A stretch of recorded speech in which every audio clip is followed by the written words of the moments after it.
Welcome back to Dearest Dispatch and welcome back to This Week in Formula One. This week is the week of the 29th of June 2026 and it is finally the week of the British Grand Prix in Silverstone, so extremely exciting. We're going to be covering everything to do with that later in the video, but first we have to cover the Austrian Grand Prix, so let's get right into it. So the Austrian Grand Prix was quite the tumultuous Grand Prix, I must say, and a Grand Prix that I actually really enjoyed. I thought it was a very solid Grand Prix, but let's cover everything to do with the Austrian Grand Prix, starting off with George Russell back on top, taking the victory for Mercedes finally. His last victory was in Australia, so it's been quite the while for Russell, but good to see him back on top. And he had quite the controversial weekend, I must say. I'm going to be talking about the pole position drama thing later in the video, so stay tuned for that. But now, finally, George Russell back on pole position, so amazing result for him. He had quite the dominant Grand Prix, amidst some questionable strategy choices from the Ferrari as per usual. But yeah, it's really good to see him back, especially ahead of Silverstone. We'll see how that goes next week, considering his British heritage and everything. But as he says here, these tough races definitely test you psychologically, and the last two weekends for me have been vitally important to remind myself I can do it. And I think in terms of his championship challenge, this victory was vitally important for George. So yeah, shame for Antonelli, who had somewhat of a struggle of a race with just not being there really the entire weekend pretty much. But yeah, I mean it could have gone either way, but good to see George back on top. Next, let's talk about Max Verstappen, who finished a solid P2, which is the best result yet for Red Bull over the course of the weekend, and a really good result for Red Bull. They brought a massive upgrade package to this specific race, and obviously it being the Red Bull Ring, it's Red Bull's home race. Verstappen wanted to have a really good result, which I think is fair enough, you know, it being his home race and everything, and he was able to deliver that. He has historically been quite dominant at the Austrian Grand Prix, so it's not entirely surprising, and I think if things had more gone his way, or strategy choices would have been marginally better, I think he could have taken the victory over George, but still an amazing result for him. We're going to be talking about the upgrades later in the video again, but a really great result for Max after a really good drive for him, especially considering he crashed in Q3, which was quite the interesting incident that led to some drama that we'll talk about later in the video. But yeah, really good result, solid result as well for Hadjar. I think he finished in P5 or 6 if I'm not mistaken, so yeah, good for Max. Seems like they're making some progress over at the Red Bull, so good for them. Charles Leclerc, after having a promising Q3, albeit a lucky Q3 with everything that went on, they ended up being P2 and P3. The Ferraris, kind of both of them, didn't really have a very good race, to be honest, with Leclerc saying that he is back to struggling after mechanical issues ultimately forced him to retire in both Monaco and Barcelona. I think Leclerc or Charles was definitely looking to try to have a really good result in Austria, but that just wasn't the way it went, unfortunately. But yeah, he seemed to kind of come back at them towards, oh no, I can't remember entirely. Somebody, I think it was Kimi Antonelli, was coming up on him towards the end of the race, or something along the lines of that. But yeah, a shame for Charles that he had something of a struggle Grand Prix, but I just think this was one of these weekends that just wasn't really Ferraris to win.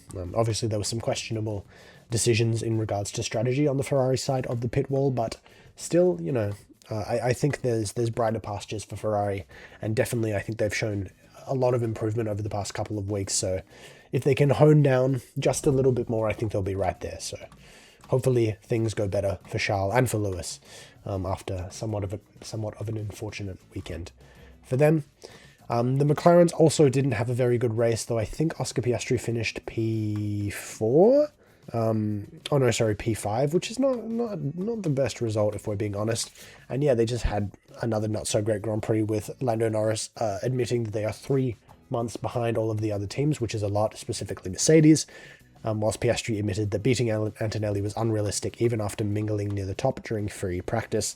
So unfortunate for the McLaren. I think it's reasonable to say they've been behind pretty much since the start of the season. And it's a shame for them, especially after such a dominant 2025, to be in the position that they're in. But I still think that there's time to catch up. I still think when we're getting towards the halfway point of the season now, I think we'll be halfway at round 11. So 2 rounds to go. I think towards the end of July, we'll be halfway done. Should be the summer break coming up, I would think, as well. But yeah, overall, it's a shame And Norris took ultimately P6 in qualifying with Piastri in P7, so not an amazing result for McLaren. Lots of catching up to do, but I have no doubt that they will get there with the engineering team they have.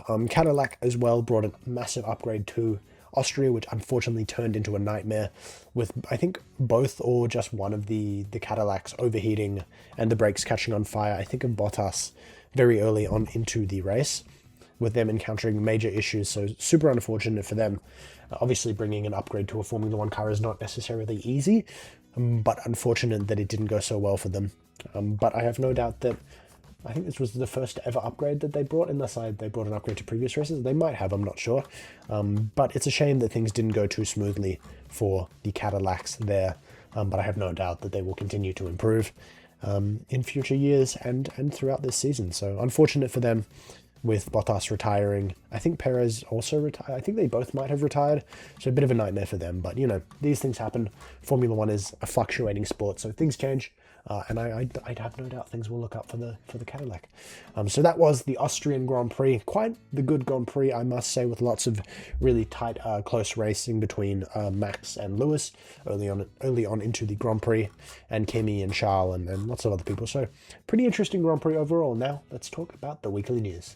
So this story came ahead of the Austrian Grand Prix, but Ferrari confirmed pre the Austrian Grand Prix that they brought a power unit update. We've kind of already briefly talked about it. Obviously, it didn't go so well for the Ferrari, though I do think this power unit was a substantial improvement over their previous power unit with this upgrade. So I think it worked really well for them. Obviously, things are continuing to look up for the Ferrari this year with them slowly improving. Obviously, Lewis got the win in the Barcelona Grand Prix, so things have not looked great for Charles in the entire season, but I think this upgrade, which comes as part of a significant car upgrade as their 2026 ADUO, or Additional Development and Upgrade Opportunities Allowance, which I think every team gets. So yeah, I think it's a good upgrade. I just think they had a little bit of an unfortunate weekend for the Ferraris, so big shame there. But overall, pretty, you know, I think there's a lot of positivity to look at that team, and I think that things will continue to improve, so we'll see how it goes. So next story, with Piastri revealing this was also ahead of the Austrian Grand Prix. Piastri revealed the initial plan for McLaren's new experimental rear wing. Into Austria, McLaren aimed to experiment with a new kind of Macarena wing, as the commentators say on Sky Sports, similar to the Ferraris and the Red Bulls. But I don't think it ended up being used during the race, which is unfortunate for them. I don't even think they ended up like bringing it onto the track at any point. But yeah, it seems like the Macarena wing seems to be the way to go with these new rules and regulations when it comes to wash and drag and various other aspects of mechanical aspects of Formula 1 cars. And yeah, I think it's cool that McLaren's bringing new experimental parts, as a lot of other teams are as well. So yeah, certainly I think it should be interesting, and hopefully we'll get to see that wing next race. So pretty cool. Great upgrades for both the McLaren and the Ferrari. So next story, let's talk about why Aston Martin are fully committed to their bold upgrade schedule. Obviously, I don't think that, well, Aston Martin are not going to bring any upgrade until further Grand Prix, if I'm not mistaken. But they're committed to bringing these upgrades. It was quite the struggle weekend for Aston Martin with their car overheating because of the high temperatures. The race was declared a heat hazard ahead of the race, if you didn't watch the race, so there you go. But yeah, the engine was overheating a lot. It's no surprise though, considering the validity of that Honda engine for sure. And yeah, pretty it's been consistently pretty bad results for the Aston Martin, unfortunately. But I think it's really cool of them to commit to a much bolder upgrade schedule instead of trying to rush upgrades as quick as possible. I think this entire year is kind of being treated as a little bit of a write-off for the Aston, and I think next year will be hopefully much more of a positive year for them. But yeah, in terms of the upgrades, Honda's upgrades are still a work in progress, with them bringing upgrades much later. So it doesn't specifically clarify in this article exactly when Aston Martin are going to be bringing upgrades, but yes, I think it's fair to say that they're quite far behind. And it seems to me, it seems according to the article that they're going to aim to bring one big major upgrade instead of several small upgrades, which could be a really positive thing for the team, or it could be a really negative thing. So it's kind of one of those situations where we'll just have to wait and see how it goes. But yeah, it's interesting. I think it's bold. Obviously, Mike Crack is quite the seasoned person in the Formula One community, I suppose. But yeah, it's interesting. And I hope their upgrade goes well for them, as the same with the McLarens and the Ferraris. So over the course of the Austrian race weekend, I think, if I'm not mistaken, Max Verstappen's management had a conversation with Zach Brown and McLaren, just a casual conversation apparently, but Max Verstappen has always tried to push for, I won't say threats, but he tries to search around to try to get, obviously he's Max Verstappen, so he wants the best car possible, and if Red Bull are not able to deliver that, then I think it's fair to say that he will look elsewhere, and it seems he's having a look at the McLaren, which is interesting there. I think any team would take Max Verstappen if he wanted to come to them, because he's Max Verstappen, but interesting. But because of this, Mecky's shares the latest on Verstappen's future amid a crucial Red Bull upgrade, which seemed to have quite the positive effect post the Austrian Grand Prix on that Red Bull. But yes, obviously Max Verstappen's future has been in flux, I think he's going to retire at the end of 2028, when Gianpiero Lambiase is scheduled, the start of 2028, end of next year maybe, whenever GP is scheduled to head over to the McLaren team. I think Max is probably aiming to retire around them, with Max making it clear that he wants to continue with the team, but he needs a fast car to be happy, which, because he's Max Verstappen, I think that's a more than reasonable request for him. If it was any other driver, I'd be like, what are you talking about? But because it's Max Verstappen, it's reasonable. Verstappen holding his contract through 2028, but there are believed kind of performance-based get-out clauses, so it could end with him leaving earlier if things don't go so well for them. But yeah, Meckies and all of the Red Bull team are pushing hard and to improve that car as much as possible, and it seems like the Austrian Grand Prix is the first step in those planned upgrades. So yeah, it should be interesting to see how things continue to go for Max.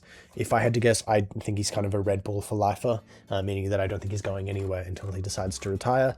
And yeah, I think Red Bull are going to keep pushing, as with many other teams when it comes to upgrades. We're kind of in that part of the season where every team is like, upgrades, upgrades, upgrades, you know, how can we improve our car nearly halfway through the season?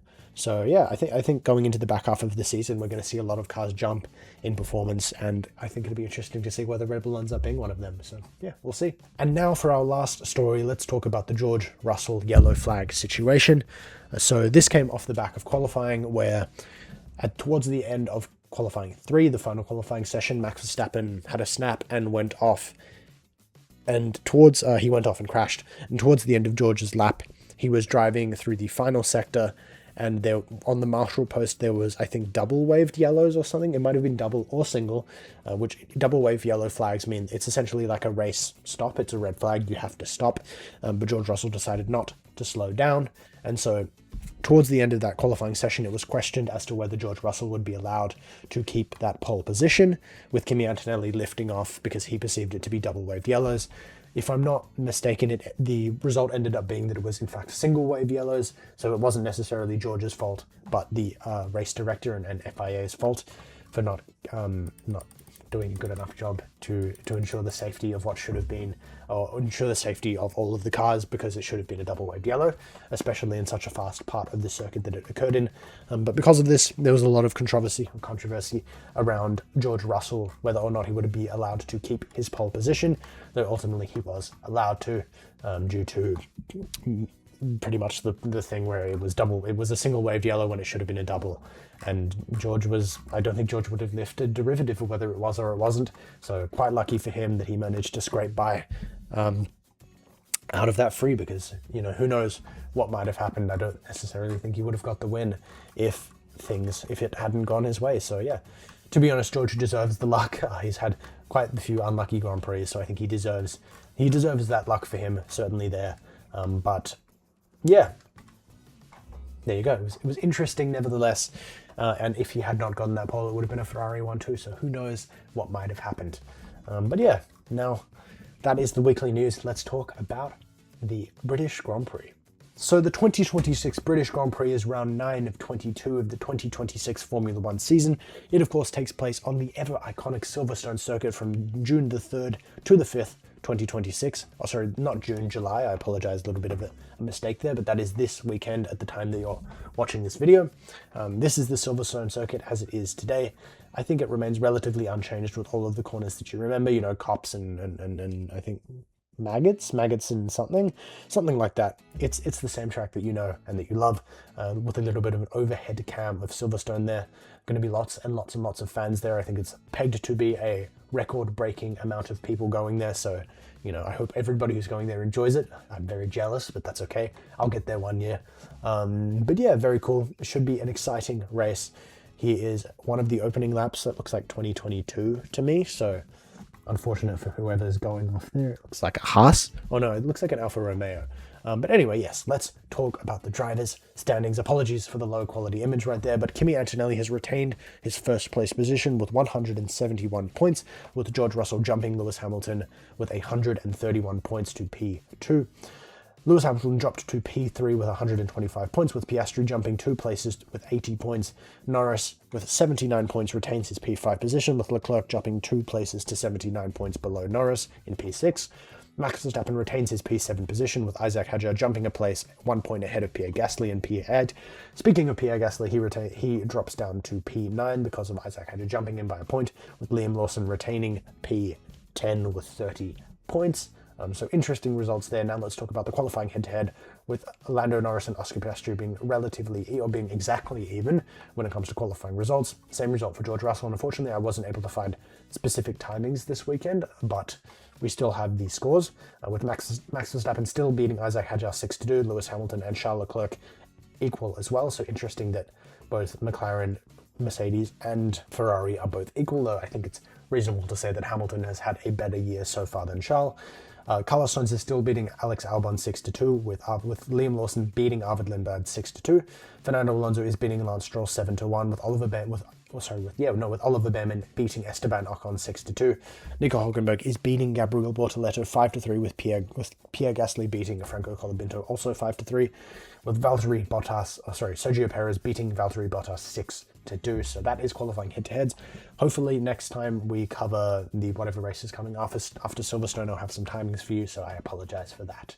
Now let's talk about the team standings, with Mercedes still retaining their position on top and the rest of the positions remaining pretty much unchanged, with Ferrari in P2, McLaren in P3, Red Bull in P4, Alpine in P5, leading the mid-pack, which is interesting. Racing Bulls in P6, Haas in P7, Williams in P8, Audi in P9, Aston Martin in P10, and Cadillac in P11 at the bottom of the race on 0 points for them. Massive improvement for the Alpine as well, which I think is important to highlight here, and Pierre Gasly as well, who's been having a really good year, though I don't think he had an amazing race in Austria. Unfortunately for him, my big three still remains these three teams, though McLaren have kind of dropped back a bit. To be honest, you could probably throw Red Bull in there, but I'm hesitant to do so yet. We'll see how they do in Silverstone. And then I might switch it up, we'll see. And I'm going to predict that the race winner will again be George Russell. I think, considering that Silverstone, George will be pushing for the victory. This could cause him to come unstuck, but I don't necessarily think that's going to happen, with the winning team again being Mercedes. That is my prediction, and I think it should be an interesting Grand Prix. I always enjoy Silverstone, and it's happening this weekend, so let me know in the comment section down below who you think's going to win. And yeah, no, let's have a discussion. So yeah, that's it. So that was This Week in Formula One for the week of the 29th of June 2026. Thank you so much for watching. I hope you enjoyed this video. Make sure to like, subscribe, comment, all that other YouTube stuff. I would greatly appreciate it. Yeah, later this week we're going to be covering another race in my I Watched All of Formula One series, so you don't have to, so stay tuned for that. Apologies on the delay of the YouTube shorts. I've been a little bit busy the past couple of days, but I'm going to try to have a new one up, a new episode of Race Run Through up for you next, probably Wednesday. So stay tuned for that. And yeah, thank you so much for watching. Make sure to check out the British Grand Prix on later this week, and we'll be covering everything that happened with that next week if you happen to miss it. So stay tuned for that. Thank you so much for watching. I hope you have a great, wonderful day. So bye for now. Peace.